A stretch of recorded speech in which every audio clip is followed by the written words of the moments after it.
Show.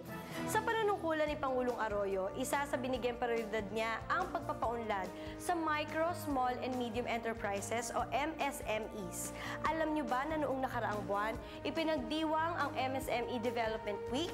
Yan ang aming tinutukan kamakailan lang kung saan nasaksihan namin ang pagdaraos ng exhibit at trade fair na nagpapakita ng iba't ibang produkto sa mga rehiyon sa Luzon. Kung ano-ano ang mga ito, narito, panoorin niyo.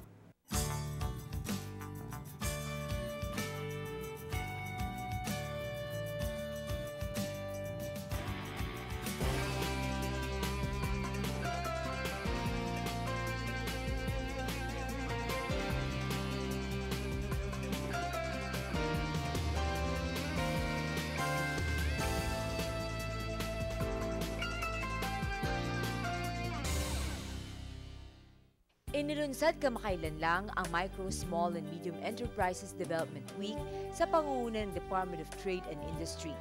Ang selebrasyon ng MSME Development Week ay alinsunod sa sinasabi sa bagong Magna Carta for MSMEs na nilagdaan ni Pangulo Arroyo noong Mayo. Ang temang "Sa negosyo, abot kamay ang asenso" ngayong taon ay may layuning maipagpatuloy pa ang kaalaman ng mga Pilipino sa pagnenegosyo at mahasa ang kanilang kakayahan para makatulong sa pag-unlad ng bansa. Sa buong linggo ng MSME Development Week, ginanap ang ika-3 One Town, One Product Luzon Island Fair. There is a big improvement in terms of number of participants and especially in terms of quality of products and the number also of new products that we are featuring in this fair. So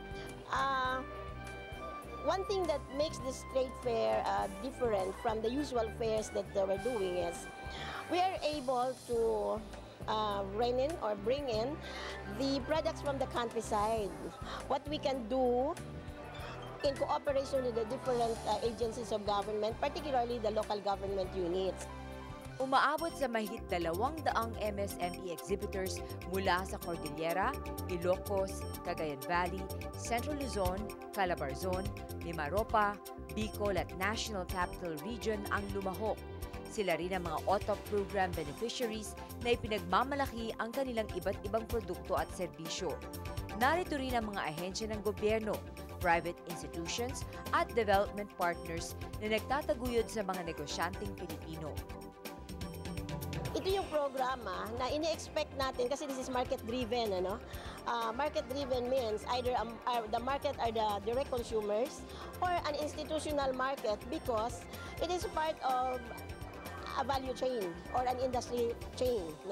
Kuminsan, ang pinoproduce ng ating mga micro, small and medium enterprises ay yung mga produkto na input sa malalaking industriya. So definitely all of this are, I can safely say na all of the products that we are featuring here are market driven, either direct consumer or an existing industry that's growing and therefore getting the raw material from these micro and small enterprises. Sa pagbubukas ng MSMED Week, inilunsad ang mga panibagong hakbang ng DTI para sa pagpapalawak ng MSMEs. Una ay ang Philippine Business Registry o PBR, isang online business registration facility para sa madali ang pagpapalista ng isang negosyo. Ang ikalawang inisyatibo ay mga MSME information materials tulad ng Toolkit on Simplifying Business Permit and Licensing Process of Local Governments, ang Comic Book Guide to Street Vendors at booklet kung paano maging franchisee. Ang mga materyales na ito ang gagabay sa mga maliliit na negosyante para magtagumpay sa kani-kanilang piniling negosyo.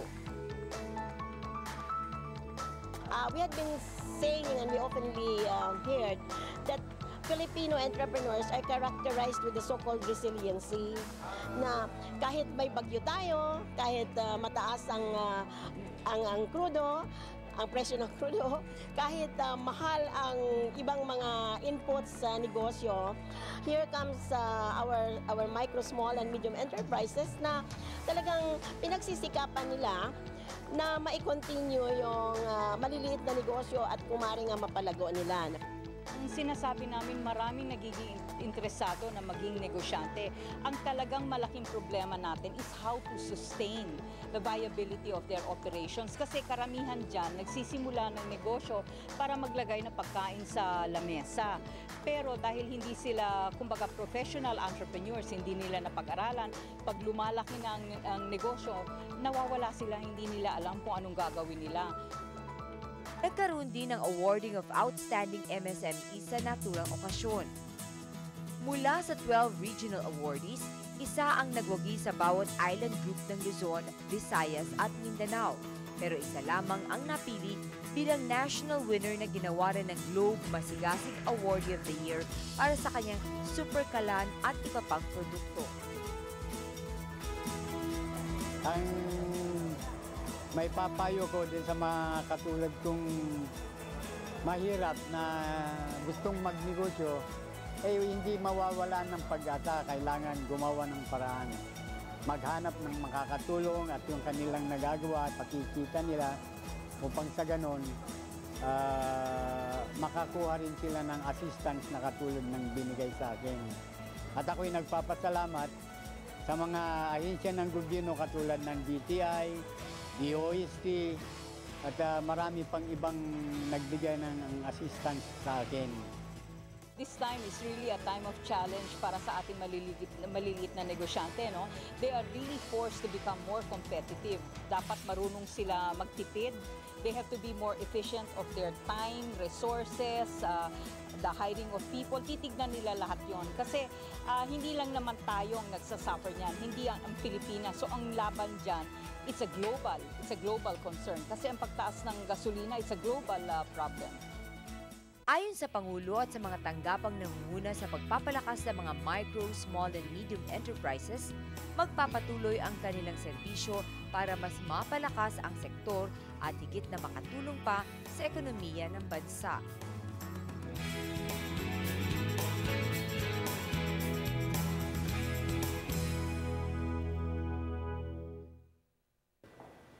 Sana'y nagustuhan niyo ang episode natin ngayong linggo. Patuloy kayo sumubaybay sa ating programa para sa mga programang handog ng ating pamahalaan.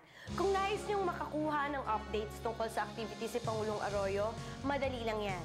Just visit www.rtvm.gov.ph.